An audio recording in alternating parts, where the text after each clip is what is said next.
The mission of this journey is to help people that are considering a move to the real estate industry, have been doing this for a short period of time, or who simply want to know more about real estate and the behind the scenes ins and outs of the highs and sometimes lows of this industry.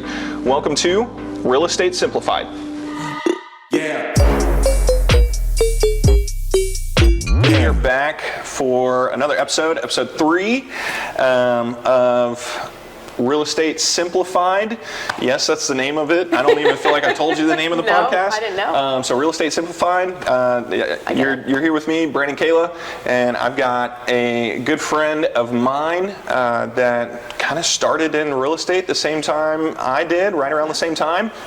And our topic today is about niches. So difference in 1-4 single family residential or commercial. Those are really going to be kind of the two that we talk about today. Right. And the reason I wanted to have you on the show is because you've done both already within your first year, which is awesome. I'm kind of super jealous about that because I'm trying to get those land deals.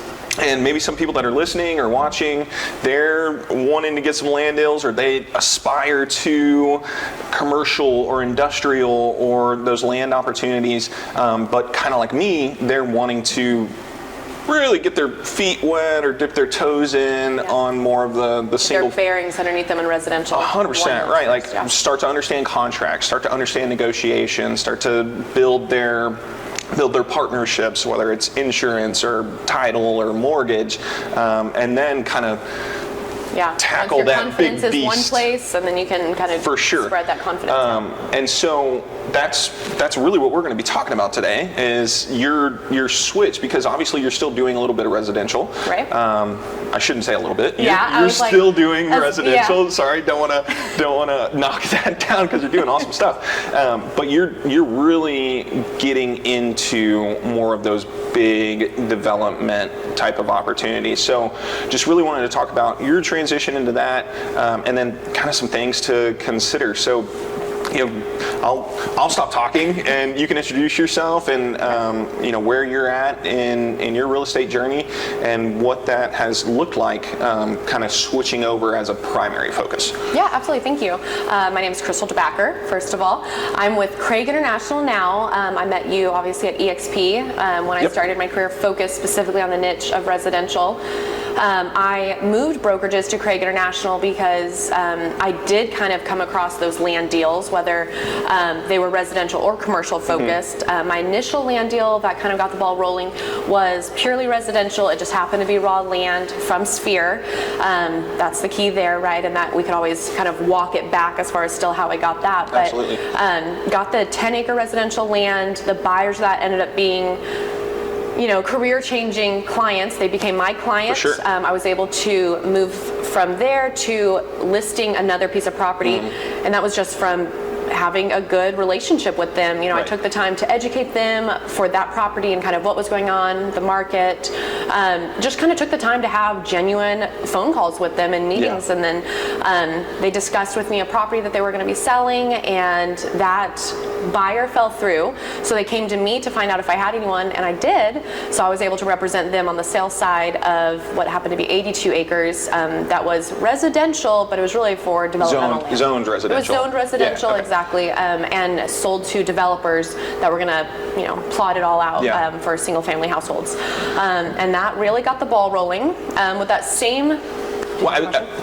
Before I forget this, talk about even the difference of a dollar amount for like a industrial or land development or something like that. I mean, you talk about 10 acres, but 10 acres in Salina or 10 acres in Van Alstyne could be 100,000 an acre, right? It could be night and day difference. I mean, there's so many things, and that's the thing. It's like when you start getting into land, whether it's on the residential side or whether it's commercial, industrial, retail, there are so many aspects that go into the pricing. And so first of all, pricing is not by the acre or by the just the general price of like the price per bedroom, price per bathroom.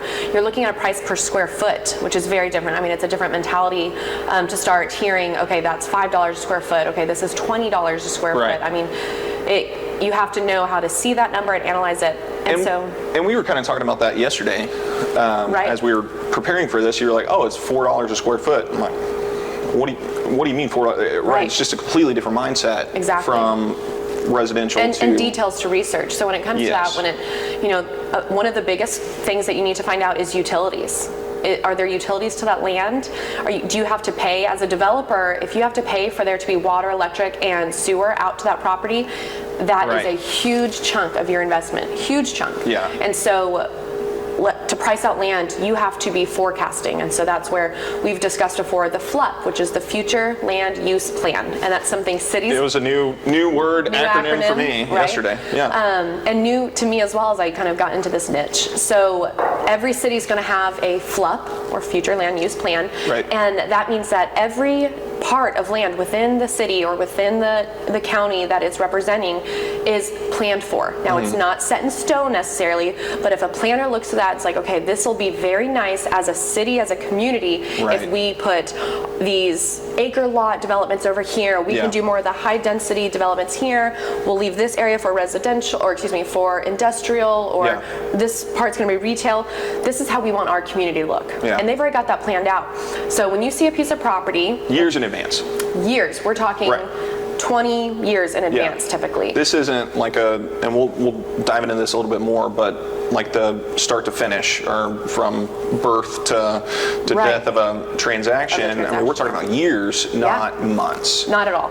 And the city typically will have that, like right now we're looking at things out in 2030. So, and that's not too far, but that's a plan that was made out in 2000, for example, and they're not going to reassess everything for 20 to 30 years. And it's like, okay, this is what we've approved. And again, it's a general guideline. You know that if your use for the land that you're interested in purchasing aligns with the FLUP, you're more likely to get through planning and zoning in city. So as an agent that's working in this space, I'm working with a variety of developers as well as a variety of business owners, which, and that's kind of one of the reasons I moved. I kind of switched niches. Is my husband's in mortgage lending, so he's residential. That's his focus. If residential real estate crashes, and I'm also in residential real estate, it's not going to be good for our family. So I like the idea of diversifying, and it's something where, kind of like what you discussed for your interest, that was my plan of getting my feet set in residential, getting comfortable with that, confident with the industry as residential real estate goes, and then transferring those skills. Right. What I very quickly found is the skills are very rarely the same. I mean, it's different interests, different skills, different approach, everything. And so I don't know that that's as executable of a plan as most people might think of. Okay, if I can make it in residential, I can make it in commercial. It is not that black and white. For sure. Well, and that's kind of one of my next questions, is kind of just the difference in timelines, difference in stakeholders, because how different does it feel to be in the industry? Just completely, and even me trying to wrap my brain around it, because my former life, I was at Bell Helicopter, and we kind of talk about it like I created the sales development program for entry-level helicopter sales people, and I would always tell them they're selling printers or selling copier paper, right? That's a one-day transaction, or maybe a 2 or 3 day transaction, start to finish. But helicopters, it's 12 to 18 months. Right. And it sounds like that's very similar from single family residential to commercial, right? Like I can say, hey, you have a pre-approval letter for 3 months. It's good for 3 months, and we find a home in a week, or a day. And then once you've got the contract, it's 30 days, or less. It's definitely not like that. I find, and that's something as all agents, whatever niche you're in, people always talk about doing work for free. You do, especially as a buyer's agent. You're doing a lot of work up front for free with the hope of closing and funding and getting paid. In commercial, times that, 10x that, if you will. So for example, a lot of my days, it's my day-to-day that looks so different when I switch niches, really. And so, because once you have the contracts, it's relatively similar in your role as an agent. Something I really love about my brokerage, and one of the reasons I chose Craig International, is because we could be a one-stop shop. So if someone comes in, we can help get through planning and zoning. We can help with concept like planning. We can help with just the development planning. We can execute on development. I mean, you can truly be a one-stop shop if you come to our brokerage. Yeah. We have development and the real estate brokerage side, and they've done it all. They even do property management as far as like keeping you in ag, okay. Yeah. keeping it in ag exemption if it's just land, or filling out tenants, things like that. I mean, you can do anything at our brokerage, and so that's nice to kind of see all of the little niches. I mean, they can be doing industrial, they're doing retail, they're doing nonprofit work. I mean, I'm getting a chance to learn, at least conceptually, a lot of different niches within the industry. But yeah, the timeline is completely different. So like my day-to-day is a lot of research of properties, because also in commercial and in investments, you're not going to find the opportunities on the MLS. You're definitely not. I'm almost rarely in the MLS anymore. I'm on Lands of America, LoopNet, CoStar, Crexi, but even still, a lot of it is going back to the tax map, the taxable map. Going to Reonomy, and then Well, even I'll the find stuff that's off the market. That's what I'm doing. Yeah, I'm trying to find names and then trying to find contact information. And then after that, once I find a property where it's like, okay, especially if you find something that is out of the city limits, out of county limits, out of ETJ limits, that means it's unincorporated. No one has any say in what you put on that land. Okay. That's the gold standard for an investor, because. And what is ETJ? ETJ is a type of corporation, so like a part of land. Entity. Oh, okay. It's just like county limits. Got it. So you can absorb things. A city can, or even a county can choose to absorb something that's in the ETJ. Wow. Okay. Yeah. To be honest, I don't know what that acronym what that acronym stands for, but. Hey, maybe that's some research. One of the few things if you want to get into commercial, you can. So the ETJ is great, and it's almost as good as unincorporated. It's just one of those things where the city may be very pro absorbing that, because then they start getting those tax dollars. Gotcha. So lower taxes, things like that. You're not paying city or county in the ETJ. And also with that, again, no one has any say in what goes into that property. Right. I mean, that's where you'll see the mobile home parks, the RV parks, the things like that. But that's out of city limits. The city doesn't really want to see. Gotcha. You know, and so for an investor to tell them, hey, not as pretty as the Star in Frisco. Exactly. So those will be on the outskirts. You'll tend to get more affordable land, things like that. But again, my day-to-day is researching, finding those properties, finding the property owner, and then their contact information, and then from there, I'm also putting together a presentation to potential buyers. Right. So I've got a list of investors. I also have a list of business owners that have very specific criteria. The investors are like, if it's a good opportunity, bring it to me. Right. You know, it's a small world, right? So everyone kind of knows someone, whether they need to, for example, if they want to. The owner of the company that I work at, he partners with someone that really likes mobile home parks. I mean, it's a very low development cost, very low investment. Lucrative. Yeah, very lucrative. And so he has business partners that work in that realm, and then we've got people that work in like the soccer fields and then the construction industry. There's no shortage on partners for investments. And so finding something, analyzing, okay, how much of it is usable acreage? You know, is there anything in floodplain? Where are the utilities? How far are utilities? Are there developments planned that are going to bring the utilities closer? Already. Yes. And so I'll spend a few days researching that property, understanding the future of the properties around it, what's upcoming in the city, you know, where are roads expanding, understanding what's going to happen to that property in the next 10 years. And there's not some easy bank to go find this information. Even just thinking about 10 years, I'm like, oh my gosh. You know, like I'm primarily focused on single family residential. It's what's 10 here days, now. or you know, if it's a new build, it's 10 months. Not. There's a lot of future forecasting and estimating. So when I put together a presentation, I want all that information included, because I want it to be an easy decision to move forward for anyone I present it to. And I also want to be able to rule it out if it's not going to be a good fit now, rather than if we're down the line at all. Well, and I'm going to kind of bring something in that I hadn't really thought about originally, but it's almost, you know, like as a new realtor, I'm working with a lot of first-time home buyers, because they're kind of in that same phase of life as me, or maybe a little bit younger, or you know, sphere of influence for sure. And there's a lot of emotion that's in those purchases. Like, do you see that as much in the commercial side, or is it more just like what makes me money? I mean, it's a balanced act, right? So it's less emotional from that aspect of like envisioning your family there and having those dreams that tie with it. However, it's more emotional on the urgency. And the reason I say that is because investors, they know that, you know, they're not making any more land. Right. You know, Oh, it's yeah. few and far Yeah. between. So they have that urgency, and they also have the hope and dream in that investment. Right. So I used to say commercial is not emotional at all. It's very Yeah. black and white. The numbers have to line up. If it makes me money, I'm gonna move forward. Yeah. I've seen after working with more investors that it's a little bit more emotional because they know they're few and farther between Yeah. finding these investment opportunities. They're not making any more, and they want to get that investment going now. Right. So they actually may be willing to spend a little bit more, especially when it comes to raw land, Yeah. than someone, for example, a flip home. A flip Right. home has to that's far more black and white. That's 100% dollars. Yeah, right, And exactly. how much money am I going to make off of this so I can Exactly. go to the next Now flip they're opportunity? urgent to, they don't want their money just sitting there burning a hole in their pocket. Right. They want the investments now. Yeah. But when it comes to land and being able to develop upon that land, there's a little bit of emotion because they want it. Right.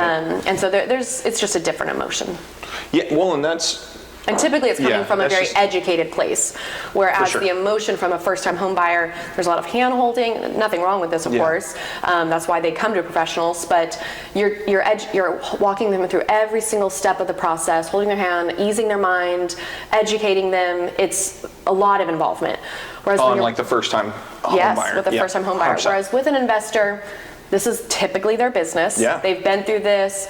You know, you give them the numbers. You're not having to have that bedside manner, if Right, you will. You right. can be very blunt, you know, very matter more of fact. straightforward. Yes, very Yeah. straightforward, which aligns with Yeah. my personality type. So it's kind Which of my is- comfort zone. I mean, that's, you know, if we think about, not pros and cons, but just the differences of Absolutely, you've got to weigh your pros and cons. these different areas of opportunity within real estate. Yeah. You mentioned personality type, like that might actually be something that's important for people to consider, right? Like, 100%. am I more of a Conversationalist? Yeah, Do I like, you know, yeah. it's am I wanting to, am I doing this for like a I want to help people type of career? Well, then maybe you need to stay, or maybe you really need to focus on that first time home buyer. Or Well, maybe that's actually one of the reasons I switched to commercial, though, because I started working with these small business owners where they've got a dream For sure. that they've been thinking about for 15, 20, maybe their whole lifetime. They've got this dream, and to be able to help them, and you know, they walk into a space and they can start seeing it. This is where I'd put this. This is where I put this. We can Absolutely. see customers here. And being able to brainstorm with them and see, so for example, this is very random, but a lot of my clients are very random when it comes to small business Yeah. owners. You know, it's not like the Chick-fil-A's and the Walmarts. Right, Those right. aren't random. This one is a smash room. That's where Okay. they have a jackhammer oh, and they just go like to town take on that. take yeah. out all their Right. aggression. Exactly. And so Sounds that's awesome. so unique and interesting. And it's this Yeah. woman that, you know, she went through anxiety. She had anxiety, and the smash room was life-changing for her. Wow. And so she's like, I want to open this business. And Right. relatively, I would think that's an easier business to open in regards to like knowing what to buy and put in the room and things Yeah. like that. Just go to garage sales, right? But it was interesting true. brainstorming with her because she liked the idea of having one main room to start with the Right. options to expand. And I just kind of started brainstorming with her as far as like, okay, well, we could actually get a rural, you know, fixer-upper in the Yeah. middle of nowhere. And that, you know, you could start with that, and then if you wanted to build up like on the land, and Right.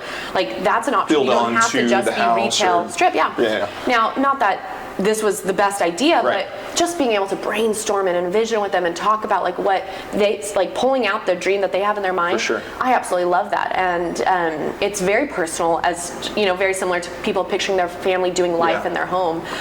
So it's a balanced act. But yes, if you're working Yeah. with investors, a lot less of that. Well, that's really cool that you can, even though if it's residential or it's commercial or it's industrial or whatever, like there's so many different avenues course. within each one of those real Niches. estate It's like sub-niches. niches. Exactly. So it's like, yeah, I primarily focus on commercial, but I want to help small businesses. Right. And like that just didn't even come to mind, and you bring that up, and I'm like, oh my gosh, yeah, I mean that's commercial, Yeah. right? So there's definitely still the Well, and even emotional side of it. in residential, you can work with Right, investors, exactly. you can Yep. work with homeowners. I mean, and the balance, and that's one of the reasons I still do both, because I got I was focused on residential. I got a land deal that was also residential, but that kind of introduced me to land sales in general, which could go a million different ways in itself. But the industries, they overlap so much, because even if someone's an investor or a business owner, they're still buying homes. And even the, people buying homes, a lot of times they want investment properties or for sure. And then, so when you buy an investment property, that's really dipping your toe into investing in just about anything. And you can invest in land, you can invest with developers. A lot of developers that are plotting out properties to sell to builders, they have investment groups and things like that. So investing, you can do that in really any niche. And so being comfortable as far as at least surface level advising kind of what different experience you'll have is very powerful. I don't think anyone should be the jack of all trades. I think that, that's so true. If you specialize in everything, you really don't specialize in anything. Jack of all trades is a master of none. And so with that, when it comes to, for example, I've got an office listing. Selling an office is similar to selling any other commercial property. But leasing an office is very, very, very different. And that's something that we've got it listed for sale or lease. And if we end up getting someone that's interested in leasing, I will be bringing in someone that does specialize in that. So that way, neither my client nor the tenant, are missing anything. Right. And I mean, the nuances, even the pay structure when it comes to leasing is in no way similar to selling. For sure. In any capacity. So, it's very hard to try to offer everything to your clients. I think the better approach is really to know everyone in the industry. And it's like have our go-to office referral, have your go-to. Have your sources, have your people that you can reach out to. Exactly. So one of the last questions that I have on the difference in residential and commercial, before we get into the questions that I'm asking every single guest, is community involvement. So, we kind of talked about stakeholders a little bit, and I think you're way better at community involvement than I am in general. Like, I know you're on the Chamber of Commerce for Van Alstyne, so shout out Chamber of Commerce and Van Alstyne. Thanks.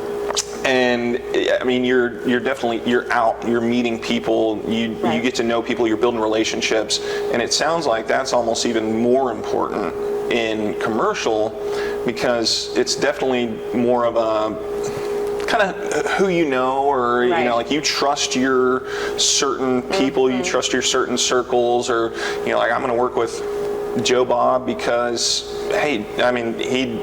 he's been doing this, and I trust him. And what does that kind of look like as far as like the importance of community involvement, and then also kind of having those strong ties? You're exactly right. It is so important. One of the main reasons is you have to have a good grip on what the city wants for land, and essentially what they want for their community as a whole. So Craig International, very, very plugged in McKinney, very plugged in.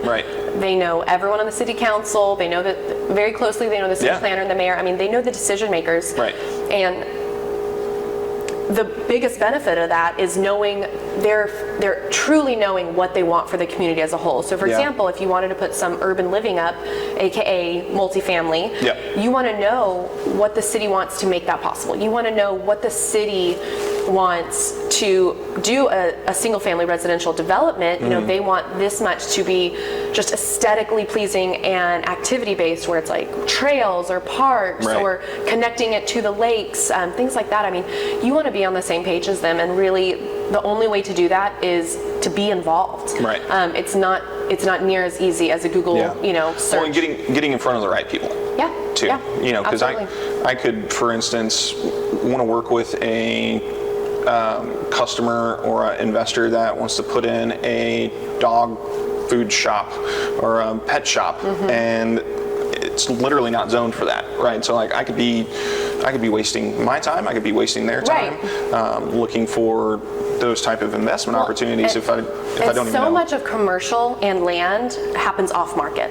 The majority of it, the vast majority of it. So if someone, whether it's, let's say James, my broker, comes across a land listing, or, someone that's interested in selling, or he knows way down the line, this family, because I know the family, The Yeah. parents are going to retire, they're ready to sell this land Right. and do something with it. We can already start talking. 5 years from now, they're going to sell this. Yeah. You start talking to who you know, and that's how it goes. Yeah. You don't add it to the MLS coming soon. It's a marathon, not a sprint. It is. It's definitely a marathon, and to say that your name and reputation matters is an understatement. Yeah, is everything. It's everything in this industry. All right, so we're going to get to the questions that I ask every single guest. Okay. So I'll get what I consider the hardest one out of the way, because it's kind of more of what are some shortcomings, or the biggest hurdle you had to get over. But what is the biggest shortcoming you've had in the industry or with your company, and what was a great learning opportunity from that? Oh yeah, you're right. This is a tough one. So that's why it's first. All the other ones, it's kind of like rip this good Band-Aid. insight type stuff. Yeah. I think my biggest shortcoming is really being able to have a consistent schedule. Yep. And we've talked about that. It's so important, and I think that's actually kind of how our relationship started, was looking for accountability on having consistency. It is so hard, and everyone will say that, real estate, if your client wants to go see a house right now and make an offer, you're not going to continue prospecting or organizing or whatever you were doing. You're going to go out the door and do that, and your schedule is changed. So this is an everyday scenario where day to day, I can put meetings on my calendar. Those will never be stepped on or replaced. But when it comes to growing my business, prospecting, just lead gen, follow-ups, things like that, that's the first thing to go, I think, for all of us. And so I'm still working on it. I think that in commercial also, it's one of those things where my whole week can be derailed because there's one potential opportunity and I go all in because you have to. I think that the power of having a consistent schedule, at the minimum of saying every single day, at some point, I will prospect for 2 hours. Or whatever it is, whatever that is important to you. Whatever works for them. Knowing the market, I think, researching what's going on in your market in all aspects, like just spending some time searching Collin County, for example, if that's the county that I'm specializing in, searching Collin County, what's going on, what developments have been approved. I need to have a good touch on that. So I need to allocate some time every day to be researching my market. I need to allocate some time to be prospecting. And so that's my biggest shortcoming, and I'm working on it, is essentially the solution I can offer. We should all be working on something at any given time. And so I'm always researching different calendar block apps and my different features on my iPhone to try to help carry over what I need to do. And it doesn't help, I've got toddlers that dictate my schedule too. Yes, the work-life balance. It's never ending. So what is one piece of advice you would give a realtor that is just starting out? So easy. I feel like I talk to so many people about this all the time. The absolute most important piece of advice I could share is document what you do on your social media. I'm not telling you to go content create and have this amazing video set up and create these podcasts. That's great. That's a bonus. You'll get there if that's your goal. Just document. That's it. I did that for the year leading up to getting my license. And then, of course, once I got my license, I was in the habit. It was very easy for me to continue. Now I'm out doing more things than that. But as I studied, I cannot put enough weight on how powerful this was. As I studied, I would pull up my Instagram stories, which also shares to Facebook, and I would just share, hey, I just learned this. I had no idea. This has never been talked about. Like, as a homeowner, this might be important. Well, and it may not. But subconsciously, the takeaway that all of my sphere, all 5,000 Facebook friends, or however, let's say 100 people are seeing my Instagram stories, whatever. I'm talking very small numbers for someone like you. I'm not throwing numbers out. I'm not throwing numbers out at all. But please don't. But just those people, they're left with a takeaway of relating me to real estate. 100%. They're not writing this down. They're not referring me. I don't expect that. But by the time I launch and I can sell their home, when I do essentially say, I'm ready, let me know if you're ready to look, I don't do something that basic necessarily. Yeah, but it's very much, hey, I'm licensed, I'm doing this full time. Once I'm ready, they already relate me to real estate, so they never have that thought. Because how many times have we seen someone post their little Keller Williams digital business card, let me know if I can buy or sell your house, and you naturally have that thought of, I would never trust you with that. You don't know anything about real estate. But if for a year you saw me and all the work I was doing, every time I met with a realtor or anyone in the industry, I got on my stories and I said, I had a great meeting with so-and-so, this is my takeaway. And just document your process. Tom Ferry talks about this a lot, and that is irreplaceable. Well, and especially if you're wanting to expand, and we kind of talk about this in our our networking group where it's, like what can you duplicate? And if I have a standard process, I can hire somebody, a virtual assistant or a TC, and I can just literally hand it to them. It's like, just do this and you're going to be successful. Right. Or a new agent that's coming onto your team, just do this and you're going to be successful. Yep. Right? It makes it so much easier as you grow. That's not just real estate, that's insurance, that's mortgage, that's whatever in life. So I think that's a huge monumental piece of advice for really anybody. Well, thank you. Yeah, there you go. Another shout out right there. Which book, article, podcast, just piece of information have you listened to, read recently where you're like, man, that's something that's pretty astounding, or I took some really good information from that and you'd like to share it? I don't think I have a very specific takeaway necessarily. There's places that I constantly go for, if I'm driving somewhere, obviously as realtors, we're always driving, no matter what niche you're in, you're driving all the time. Podcasts all the time. Yeah, exactly. So while I don't typically go directly to podcasts, like a podcast app, I always pull up YouTube. YouTube is where I almost always go. Yeah. Chad Griffith is someone that's in commercial that I look for him on insight on the inner workings of commercial, like how to analyze an investment, how to, he gives you the nitty gritty from a consumer point of view that it's nice to see a lot of those inner workings. That's unless someone is investing and developing in that specific, they won't have those same experiences. He's really good about having the right people on to learn about investing or even just being in commercial real estate. Stephanie Lugo is in general real estate. I think it's almost specifically residential. She is great on growing your business. So that's marketing or just your day-to-day activities. I love watching her. And of course, there's Nick Good and Matt and Brian Force's a podcast and show. Here in the local Dallas area. Yeah, in the local Dallas area. It's the only real estate fill in the blank here, whether it's podcast or Facebook group, whatever it is worth listening to. I always find good casual chat from them about the industry and just kind of staying in touch. So I constantly have one of those things on in my car or as I'm getting ready for the day. I'm just absorbing information. Calling clients or you're not, confirming lunch schedules or anything like that. Yeah, for sure. Always trying to get some more information, more education. All right, so this is kind of more of a lighthearted, fun one. If you weren't in real estate, what would you like to be doing or pursuing as a career? I think I'd still be doing essentially what I was doing before, but probably more, what's the description for it?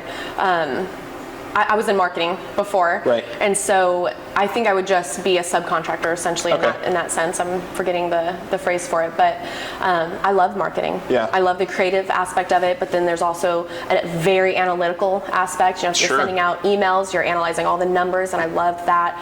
Same thing with views and how you're getting in front of people. I felt like being in digital marketing was so much fun, both creative and analytical. So you would still be working? Yes. Yeah, most definitely. My answer would be like I would want to be pursuing professional golf. Or buying an island and different way of thinking, I guess. So if I didn't care I'm about more play than work. Supporting my life at all. Yes. Playing soccer, of course. Okay. All right. There you go. Playing soccer. Hey, if you're really, really good at that, you can make some money. So really good at it. All right, well, last, how do our followers get in touch with you? Whether it's Instagram or website or anything like that? Yeah, I think Instagram will probably link you to everything for me. So my Instagram handle is CD_real estate_, and then my bio has a link tree to everything else. There you go. All right, well, hopefully that was less painful than what we thought it might be or had assumptions about. A lot like our lunch yesterday. Yeah, for sure. Conversation. Yeah, 100%. Thanks for having me. Thank you guys for listening. Hopefully this was really good information. And you can get in touch with Crystal. Just the exact way that she just mentioned on Instagram. And of course, you can get in touch with me at Brandon Kaler Real Estate on Instagram. So thanks for. I feel like we need to talk about this location that we're at. Yes. We are at my referral partner. That is true. We got to give a shout out there too. Yeah, this is one of their incredible locations. Not my cars. It's gorgeous. I wish. Yes. Not my bar, but yeah, they're letting us use this beautiful space. I know, and maybe one day and giving us all the goal vibes here. it's amazing. Maybe like a happy hour or just a hangout or anything like that. Or a podcast session. Yes, another podcast session. There we go. So thanks guys.